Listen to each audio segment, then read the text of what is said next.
الحمد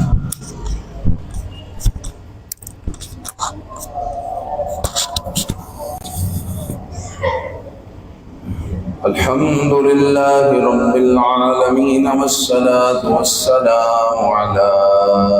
أشرف الأنبياء والمرسلين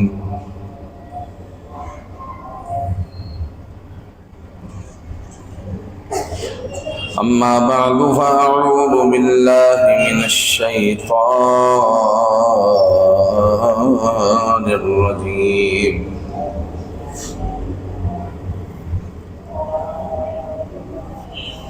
بسم الله الرحمن الرحيم قال الله تعالى في القرآن المجيد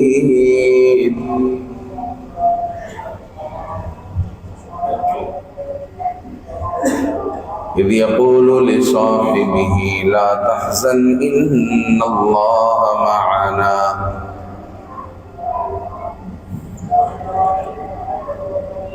وقال تعالى إن الذين آمنوا وعملوا الصالحات أولئك هم خير البرية جزاؤهم عند ربهم جنات عدن تجري من تحتها الأنهار خالدين فيها أبدا رضي الله عنهم ورضوا عنه ذلك لمن خشي ربه وقال رسول الله صلى الله عليه وآله وسلم أبو بكر في الجنة إن الله وملائكته يصلون على النبي يا أيها الذين آمنوا صلوا عليه وسلموا تسليما مولاي صل وسلم دائما أبدا على حبيبك خير الخلق كلهم محمد سيد الكونين والثقلين والفريقين من عرب ومن عجم يا ربي بالمصطفى بلغ مقاصدنا واغفر لنا ما مضى يا واسع الكرم مولاي صل وسلم دائما ابدا على حبيبك خير الخلق كلهم الحمد لله